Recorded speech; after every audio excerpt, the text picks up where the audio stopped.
प्रभु के पवित्र नाम की स्तुति हो। एक बार फिर हम प्रभु के कदमों में आए हैं। आज के ध्यान के लिए हम प्रभु का वचन पढ़ना चाहेंगे। यूहन्ना सुसमाचार उसका 3 अध्याय उसका 14 वचन, जॉन चैप्टर 3 वर्स 14। यूहन्ना 3:14। जिस तरह मूसा ने उजाड़ ਵਿੱਚ ਸੱਪ ਨੂੰ ਉੱਚਾ ਕੀਤਾ, ਇਸੇ ਤਰ੍ਹਾਂ ਜ਼ਰੂਰ ਹੈ ਜੋ ਮਨੁੱਖ ਦਾ ਪੁੱਤਰ ਵੀ ਉੱਚਾ ਕੀਤਾ ਜਾਵੇ। और जिस रीति से मूसा ने जंगल में सांप को ऊंचे पर चढ़ाया, उसी रीति से अवश्य है कि मनुष्य का पुत्र भी ऊंचे पर चढ़ाया जाए। देखिए, इधर में 2 बातें आया है। जैसे मूसा ने उजाड़ में सांप को ऊंचा किया, वैसा मनुष्य का पुत्र भी ऊंचे पर चढ़ाया जाएगा। इस बात को समझने के लिए हम पहले एक बात समझेंगे कि मूसा ने उजाड़ में सांप को क्यों ऊंचे पर चढ़ाया। गिनती की पुस्तक उसका 21 अध्याय उसका 8 और 9 वचन, नंबर्स चैप्टर 21 वर्स 8 एंड 9। गिनती 21 8 ਤੇ 9। ਯਹੋਵਾ ਨੇ मूसा ਨੂੰ ਆਖਿਆ, ਆਪਣੇ ਲਈ ਇੱਕ ਅਗਨੀ ਸੱਪ ਬਣਾ ਕੇ ਉਹਨੂੰ ਇੱਕ ਡੰਡੇ ਉੱਤੇ ਰੱਖ ਦੇ, ਤਾਂ ਐ ਹੋਵੇਗਾ ਕਿ ਜਿਹੜਾ ਡਸਿਆ ਜਾਵੇ ਉਹਨੂੰ ਵੇਖ ਕੇ ਜਿਉਂਦਾ ਰਹੇਗਾ। ਉਪਰੰਤ मूसा ਨੇ ਇੱਕ ਪਿੱਤਲ ਦਾ ਸੱਪ ਬਣਾ ਕੇ ਉਹਨੂੰ ਡੰਡੇ ਉੱਤੇ ਰੱਖਿਆ, ਤਾਂ ਐ ਹੋਇਆ ਕਿ ਜਦ ਸੱਪ ਕਿਸੇ ਮਨੁੱਖ ਨੂੰ ਡਸਦਾ ਸੀ ਤਾਂ ਉਹ ਪਿੱਤਲ ਦੇ ਸੱਪ ਵੱਲ ਨਿਗਾਹ ਕਰਕੇ ਜਿਉਂਦਾ ਰਹਿੰਦਾ ਸੀ। यहोवा ने मूसा से कहा, एक तेज विष वाले सांप की प्रतिमा बनवाकर खंबे पर लटका, तब जो सांप से डसा हुआ उसको देख ले वह जीवित बचेगा। देखिए, इधर में यहोवा परमेश्वर मूसा को आज्ञा दिया है। क्या आज्ञा दिया था कि तू एक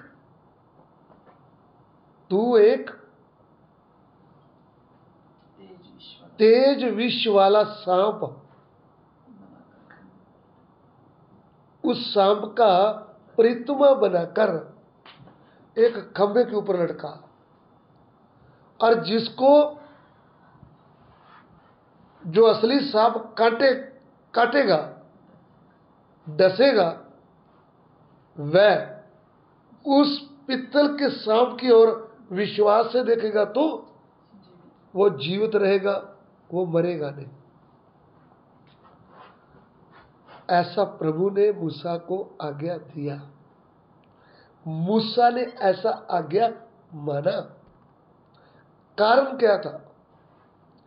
इस्राएली लोग जो परमेश्वर के चुने हुए लोग थे ना, जिनको परमेश्वर मिस्र से निकालकर कनान की ओर लेके जा रहा था, रास्ते में जंगल बियाबान का सफर था, कोई दुकानें नहीं थी खाने पीने की, फिर भी प्यार करने वाला परमेश्वर उनको स्वर्ग से स्पेशल भोजन दिया और उनके लिए चट्टान से शुद्ध पानी निकाला और उनको पिलाया। सुबह बादल का खंभा बन के उनकी अगुवाई कर रहा था, रात को आग का खंभा बन करके उनके साथ साथ चल रहा था। फिर भी ये इसराइली लोगों को क्या बोला, ये नकम्मी रोटी से हमारा मन भर गया है। जब हम गिनती 21 का 5 पढ़ेंगे हिंदी में तो आपको पता चलेगा। पढ़िएगा गिनती 21 का 5। इसलिए वे परमेश्वर के विरुद्ध बात करने लगे और मूसा से कहा, तुम लोग हमको मिस्र से जंगल में मरने के लिए क्यों ले आए हो? यहाँ ना तो रोटी है और ना पानी, और हमारे प्राण इस निकम्मी रोटी से दुखी हैं। तुम लोग हमें मरने के लिए लाए हो। यहां पे बलवा कर रहे हैं प्रभु के विरुद्ध, और प्रभु के दास मूसा के विरुद्ध बलवा कर रहे हैं। प्रभु के विरुद्ध बोलना, प्रभु के दासों के अभिषिक्त के विरुद्ध बोलना, यह प्रभु की दृष्टि में बड़ा पाप है। यह हमें सिखाता है, इस्राएलियों को तो दंड मिला, उनको सांपों ने आकर काटा, वो बहुत लोग मर गए, लेकिन उनको तो दंड मिला, हमारे सीखने के लिए। इसलिए वर्तमान काल में हम प्रभु के विरुद्ध में बलवा ना करें, हम प्रभु के अभिषिक्त दासों को बुरा ना बोले, नहीं तो दंड के भागी हो जाएंगे। जितनों ने भी बुरा बोला है उनको दंड मिला है, और उन्होंने अपने बोलने का फल भोगा है, उनको फल मिला है। चलिए, इधर में अभी इसराइलियों को सांप डस रहे थे, इसराइली लोग मर रहे थे। तब मरते समय कुछ इसराइलियों को समझ में आया, हमने गलती किया है, हमने प्रभु के विरुद्ध पाप किया है। तब उन्होंने आकर मूसा को बोला, मूसा जी, हमने आपके विरुद्ध और परमेश्वर के विरुद्ध बलवा किया है, पाप किया है, अभी हमें क्षमा करो, हमारे लिए कोई रास्ता खोलो। तब पवित्र परमेश्वर, दयालु परमेश्वर ने बोला, मूसा, जब उनको सांप काट रहे हैं, वो लोग मर रहे हैं, उस समय आप एक तेज विष वाला सांप की प्रतिमा बनाकर ऊपर खंबे पे लटका दे। जो विश्वासी उस पित्तल के सांप की ओर देखेगा वो जीवित रहेगा।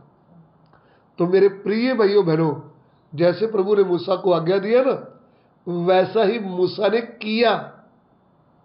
उधर पित्तल का सांप बनाकर खंबे में लटकाया, और जिनको सांप काट रहा था, जो मरने पर थे, जितनों ने उस पित्तल के सांप की ओर देखा वो जिंदा रहे,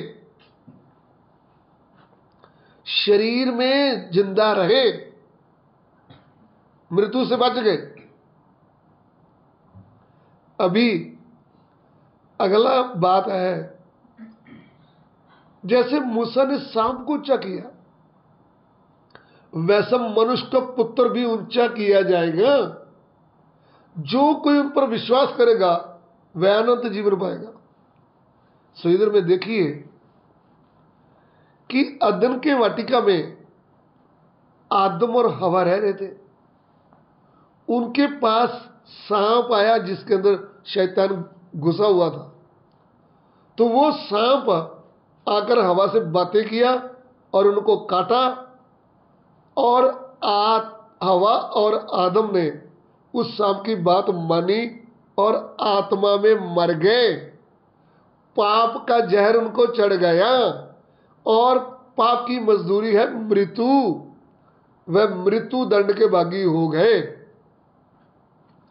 फिर आगे जब उन्होंने परमेश्वर के विरुद्ध पाप कर दिया, मृत्यु दंड के भागी हो गए, उनके द्वारा जो दुनिया आगे बढ़ी है, सबने पाप में जन्म लिया। उस अदन के वाटिका में काटे हुए सांप के द्वारा, शैतान के द्वारा कितने लोग मर गए, पूरे जगत के लोग आत्मा में मर गए। अभी प्रभु का वचन यूं कहता है, आदि में वचन था, वचन परमेश्वर के साथ था, और वचन ही परमेश्वर था, और वचन से ही सब कुछ बनाया गया। फिर आगे लिखा, उसमें जीवन था, वह जीवन मनुष्य का ज्योति था। तो जो मनुष्य के लिए जीवन की ज्योति थी, वो वचन आज से 2024 साल पहले वो वचन देहधारी हो गया, वो मनुष्य बन के पूरे जगत का उद्धार करता बन के इस पृथ्वी में जब बच्चे के रूप में जन्म लिया है, तब उसको नाम दिया प्रभु यीशु मसीह। उसी को ही मनुष्य का पुत्र करके भी कहा गया और परमेश्वर का पुत्र करके भी कहा गया है। मनुष्य का पुत्र वो मनुष्य को अच्छी तरह जानता है, मनुष्य के रूप में आया। परमेश्वर पुत्र वो परमेश्वर को भी अच्छी तरह जानता है। वो पूर्ण मनुष्य भी है, वो पूर्ण परमेश्वर भी है। इसलिए जो शैतान सांप के अंदर घुसकर आदम हवा को काटा, उनको आत्मक तौर पर मार डाला था, उस शैतान को, उस सांप को प्रभु यीशु ने क्रूस पर चढ़कर उनके सिर को कुचल दिया और उनको हरा दिया। इसलिए जितने पाप के कारण मृत्यु दंड के गुलाम थे, उनको छुड़ाने के लिए प्रभु यीशु मसीह क्रूस के ऊपर लटकाया गया, क्रूस के ऊपर ऊंचा किया गया। क्रूस के ऊपर उन्होंने सारी अंधकार की शक्तियों को हराया, उनका तमाशा बनाया है और अपना पवित्र खून दे करके पिता परमेश्वर के क्रोध से हमको बचाया है और शैतान के वश से हमको छुड़ाया है, मृत्यु दंड से हमें छुड़ाया है, शराब से हमें छुड़ाया है और पाप से हमें छुड़ाया है। सो मेरे प्रिय भाइयों बहनों, क्रूस के ऊपर उन्होंने एक शब्द कहा कि सब कुछ पूरा हो गया। सब कुछ पूरा क्या हो गया? हे पापी मनुष्य, तेरे उद्धार का काम पूरा हो गया। अभी तुझे मुर्गी, बकरा, केला, नारियल, पैसा देने की जरूरत नहीं। तुझे पापों से उद्धार होना है, तुझे मृत्यु से आजाद होना है, तुझे अनंत जीवन मिलना है, तो केवल जो क्रूस के ऊपर प्रभु यीशु को ऊंचा किया गया, क्रूस पर चढ़ाया गया, उसकी ओर तू विश्वास से देखेगा तो तू अनंत जीवन पाएगा। जितनों ने उस पित्तल के सांप की ओर देखा विश्वास से, उनको उस समय जीवन मिला, वो नहीं मरे। आज पाप के कारण सदा की मृत्यु मरने वाले मेरे प्रिय भाइयों बहनों, नरक की आग में युग न युग जाने वाले प्रिय भाइयों बहनों, क्रूस के ऊपर आपके लिए शैतान के सिर को कुचला हुआ यीशु मसीह को ऊंचा किया गया है। जब आप विश्वास से उसकी ओर देखेंगे, मन से विश्वास करेंगे, अपनी आंखें उठाकर उधर देखेंगे, आज ही आपको अनंत जीवन मिलेगा। आज ही आपके पाप धुल जाएंगे। आज ही आप शैतान से, मृत्यु से, पाप से और शराब से आजाद हो जाएंगे।